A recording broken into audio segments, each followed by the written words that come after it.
Bismillahirrahmanirrahim. Alhamdulillahirabbil alamin. Allahumma shalli wa sallim ala sayyidina Muhammadin miftahi babi rahmatillah adada ma fi ilmillah salatan wa salaman daimaini bidawami mulkillah wa ala alihi wa sahbihi. Assalamualaikum warahmatullahi wabarakatuh. Teman-teman semuanya, kaum muslimin dan muslimat dimanapun berada, alhamdulillah kita berada di tahun baru 1442 Hijriah. Di hari pertama bulan Muharram, mudah-mudahan kita semua bisa menjadi seperti bayi yang baru lahir. Ya, bayi yang baru lahir seperti kertas putih yang belum ada coret-coretannya. Maksudnya apa?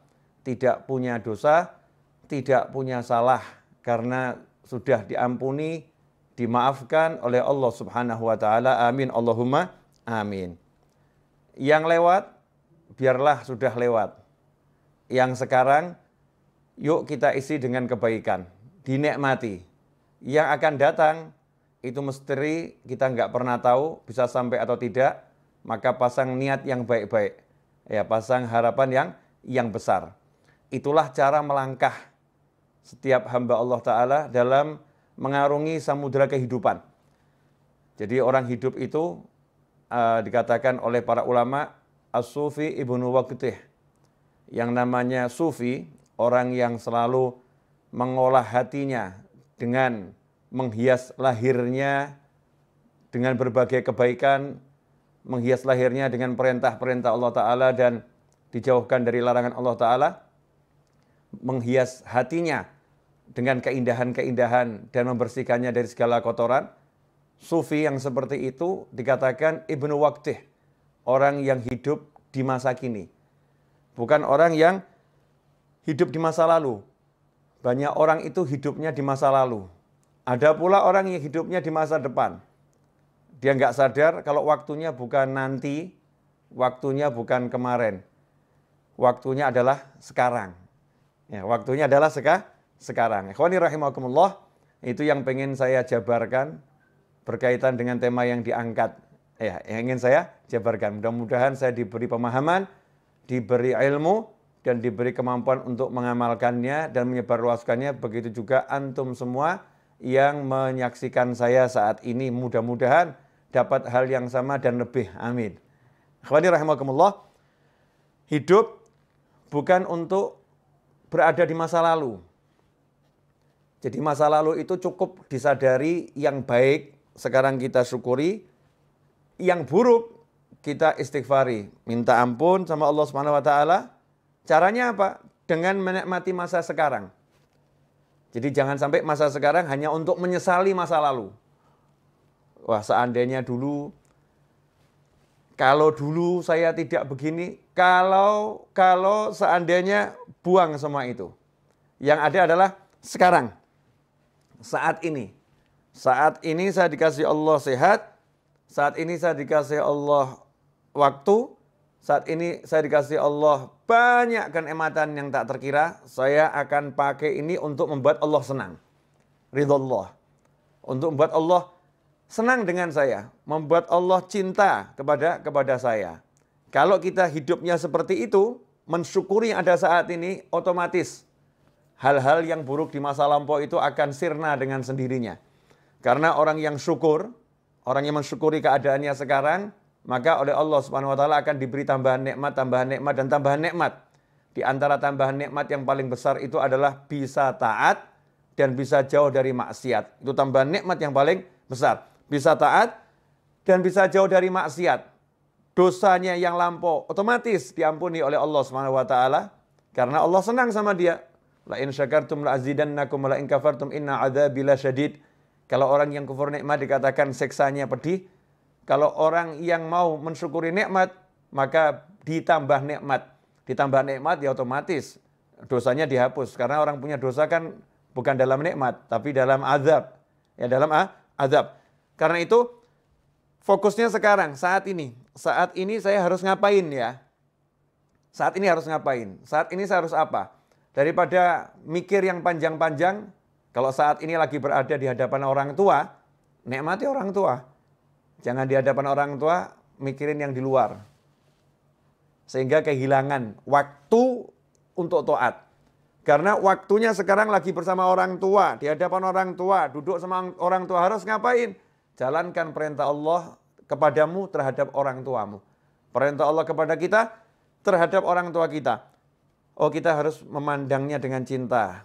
Oh, mendengarkan ucapannya dengan sayang. Oh, saya harus ngomong dia dengan lemah lembut, gak boleh ngomong kasar. Oh, saya harus menyabarkan diri saya untuk duduk bersama orang tua saya. Ya, kalau udah begitu akan ditambah nikmat.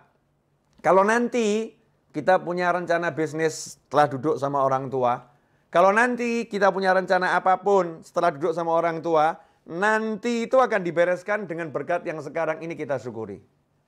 Yang sekarang kita syukuri, yang nanti dibereskan sama Allah Subhanahu wa taala, la azidannakum. Pasti aku tambah nikmat. Nah, ini ndak lagi sholat, sekarang waktunya sholat, mikirnya harusnya sholat. Waktunya sholat, mikirnya makan. Nanti saya habis sholat, saya mau keluar, saya mau pergi ke restoran ini. Saya mau ketemu sama teman-teman saya mau makan di warung sana. Nanti habis sholat, saya mau cari di menu ya warung-warung online ya. Ada warung online banyak, restoran online, saya mau cari menunya apa habis sholat. Tapi mikirnya dalam sholat. Sehingga kehilangan waktu sholat, nikmat sholat. Nah, begitu pula ketika duduk bersama pasangan hidup. Masya Allah. Ada suamimu, ada istrimu. Duduk bersama, asyik. Gak usah ngobrolin orang lain. Yang aneh itu ketika duduk bersama ngomongkan orang lain. Ya, kecuali kalau obrolan itu obrolan yang bawa kebaikan, artinya ngomongkan yang baik-baik. Lagi belajar bersama, kita ngobrolkan kebaikan orang lain untuk dicontoh. Tapi gak usah ngobrolin hal-hal yang gak enak yang dialami orang lain atau gak enak tentang orang lain. Sehingga kehilangan kenikmatan ngobrol dengan dirinya berdua. Yang lebih aneh, duduk bersama pasangan tapi ngobrolnya sama handphone. Ya, ngobrolnya sama handphone. Kehilangan kenikmatan saat ini. Saat ini lagi ngapain? Lagi duduk sama pasangan hidup saya. Ya udah, duduk dinikmati bersama pasangannya. Caranya bagaimana? Ajak ngobrol tentang ilmunya Allah Subhanahu wa taala. Ya, ajak ngobrol tentang bagaimana sholat. Ajak ngobrol tentang bagaimana zikir. Bukan ngobrol yang nggak ada manfaatnya. Menyesali masa lampau. Wah, kemarin itu ya, seandainya saya jadi transaksi, saya akan dapat duit banyak. Oh, nggak jadi kok dibahas. Ya, nggak jadi kok dibahas. Wah, seandainya kemarin itu kita beli rumahnya, kita akan untung sekian. Oh, nggak dibeli kok dibahas. Nggak dibeli kok dibahas. Jadi hidupnya di masa lampau, duduk bersama pasangannya bukan ngobrolkan akhirat, yang diobrolkan al-fulus, wal duit, dinar, wa dirham. Yang diobrolkan cuma uang dan uang dan uang. Ad-dunya, wa dunya, wa dunya. Sehingga nggak ada kenikmatan. Dalam obrolan itu bahkan susah rahmat mau turun.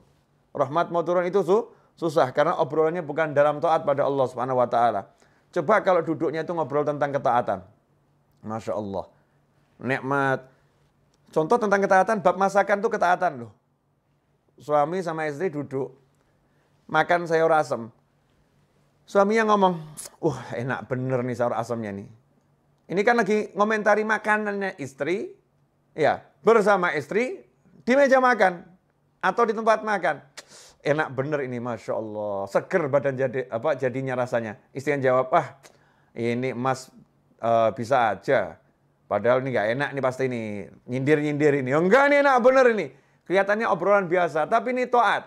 Sebagaimana disebutkan dalam sebuah riwayat, dudukmu bersama pasangan hidupmu untuk menyenangkan hatinya di jalan Allah Ta'ala lebih utama daripada iktikaf di masjidku ini 1 tahun. Kama qala SAW. Di riwayat seperti itu.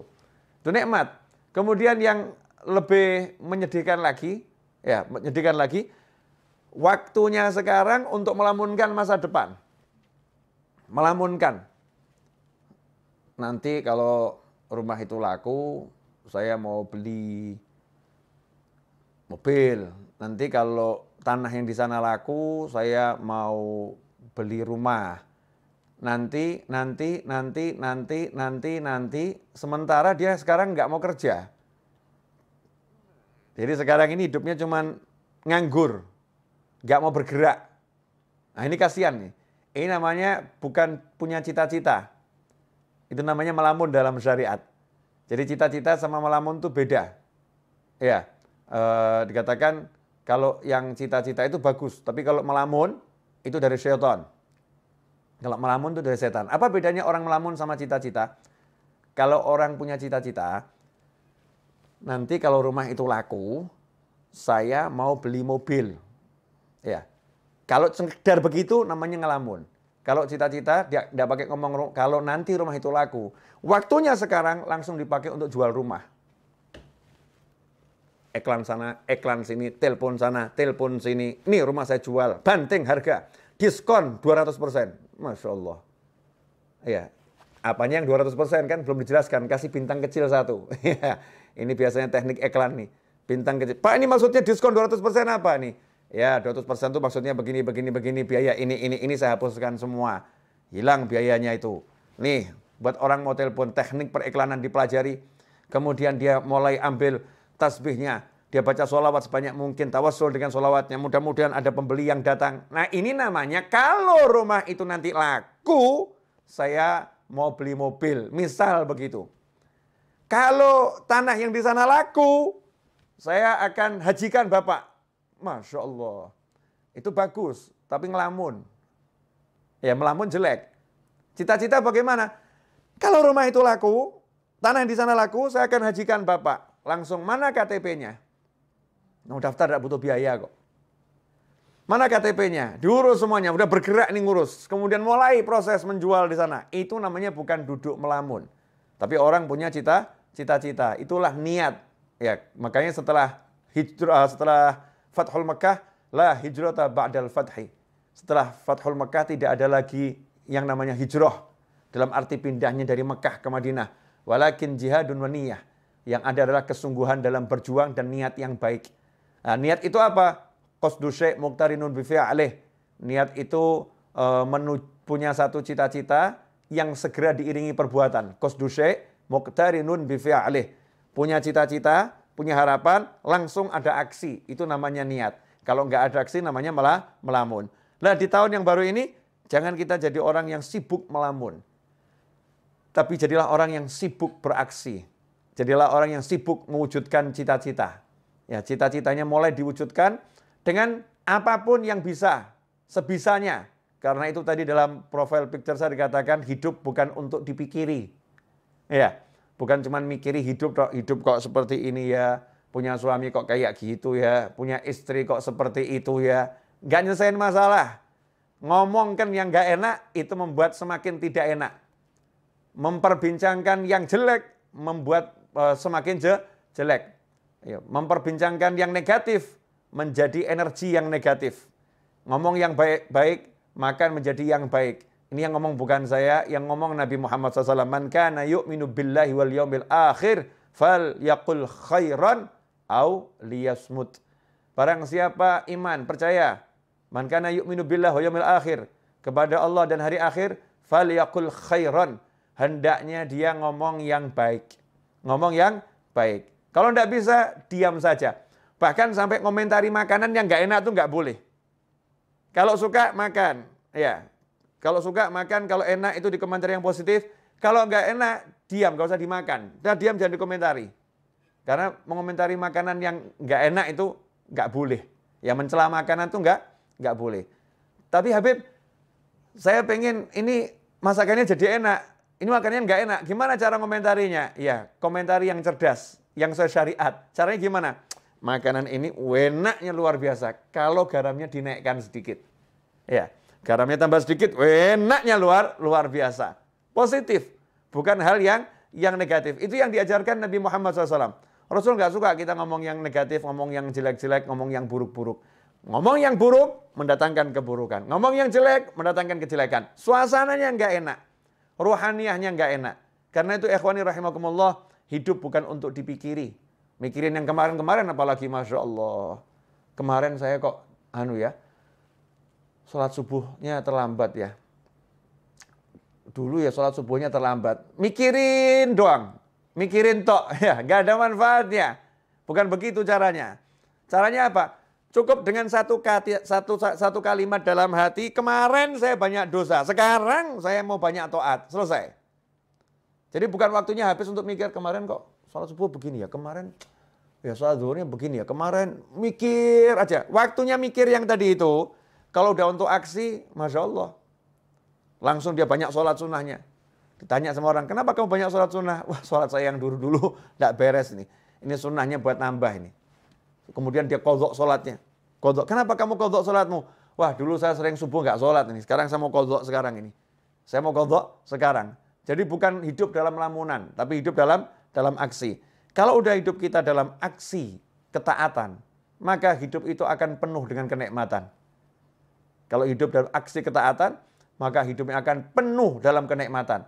Karena itu para ulama mengatakan nikmat yang kami rasakan dalam hati ini, nikmat yang kami rasakan dalam hati, kalau para bisnismen, para raja, para penguasa mengerti nikmat yang kami rasakan, mereka akan berjuang untuk merebutnya dari kami dengan apapun yang bisa mereka lakukan.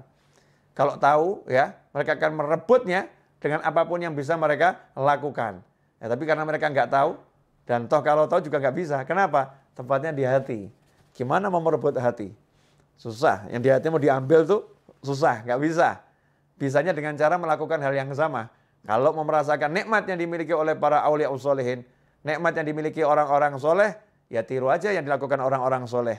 Nikmati apa yang dinikmati orang-orang soleh. Orang soleh nikmatnya duduk berzikir, tiru duduk berzikir. Orang soleh nikmatnya duduk baca Al-Quran, tiru duduk baca Al-Quran. Orang soleh nikmatnya duduk cari ilmu, tiru duduk cari ilmu. Orang soleh nikmatnya bersedekah, tiru ya hidup bersedekah. Orang soleh nikmatnya membantu orang lain, tiru bantu orang lain. Dan seterusnya dan seterusnya. Nanti Allah Ta'ala akan memberi kita rasa nikmat seperti beliau-beliau.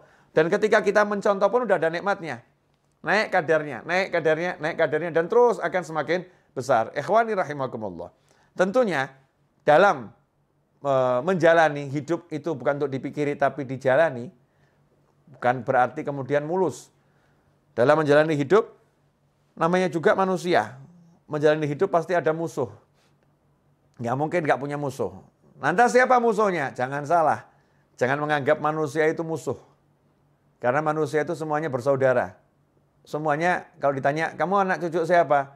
Kami Bani Adam, anak cucu Adam. Semuanya saudara. Ya, manusia itu semuanya bersaudara. Memang tingkat persaudaraannya beda-beda. Tapi pada aslinya semua manusia bersaudara. Musuhnya manusia itu adalah siapa?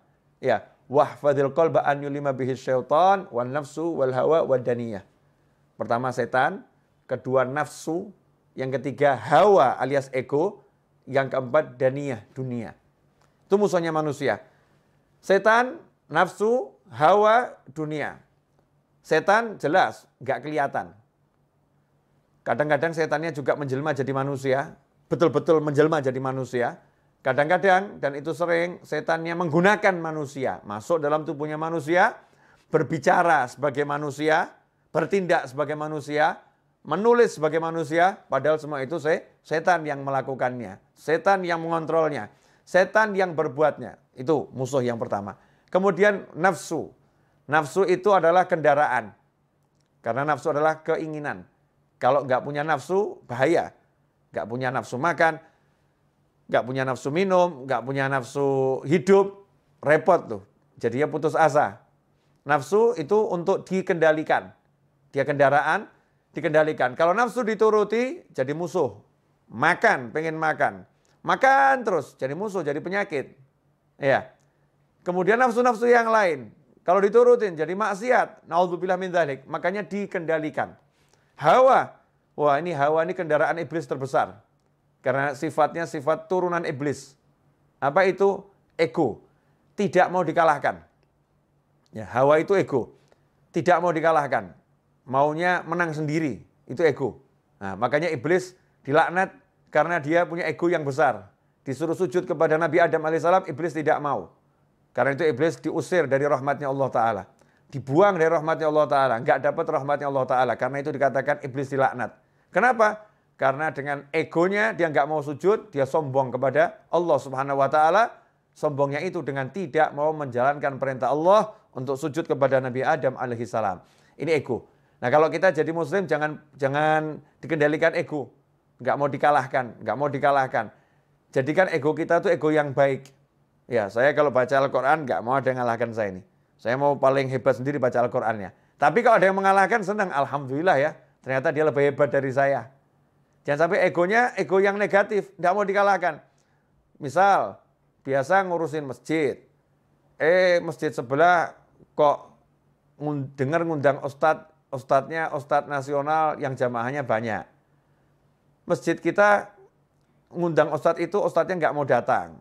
Egonya muncul, nggak mau dikalahkan. Buat segala macam cara. Kalau di tempat saya nggak bisa, di tempat dia juga harus nggak bisa. Ya akhirnya membuat berbagai fitnah. Gimana caranya biar pengajiannya batal? Ini ego yang buruk. Naudzubillah min dzalik. Di kantor, ya, tidak mau dikalahkan jabatannya dengan kawan-kawannya.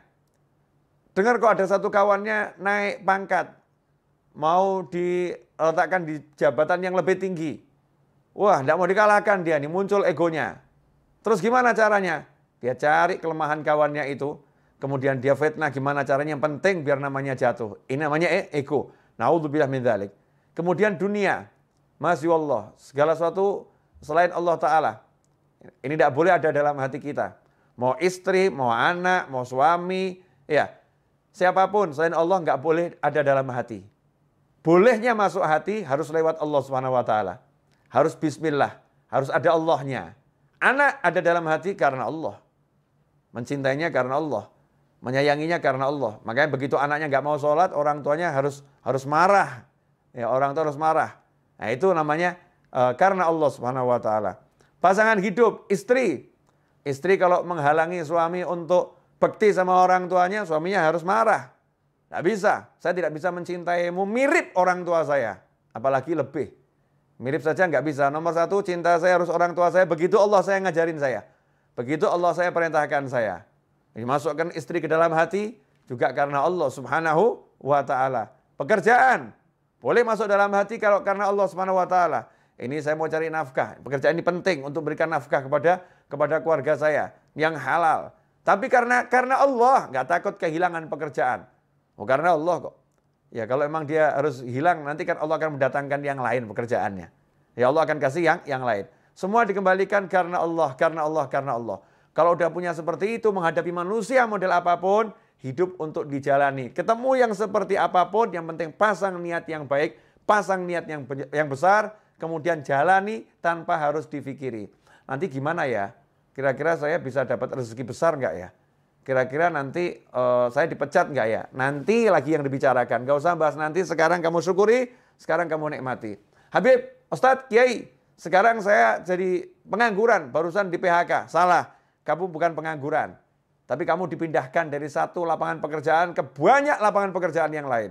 Tadinya kamu cuma kerja di satu kantor, sekarang kamu di PHK, berarti kamu punya kantor unlimited. Karena kamu bisa buat kantor model apapun. Yang jadi masalah, kamu mau nggak? Ya, kamu mau atau tidak? Kamu menganggap dirimu pengangguran atau dirimu adalah orang yang punya kesempatan kerja lebih besar? Terserah, itu pola pikir kita masing-masing. Mau mikir yang benar atau mikir yang salah. Kalau udah bisa gitu, enak itu. Dimanapun kita hidup, yang ada adalah asyik.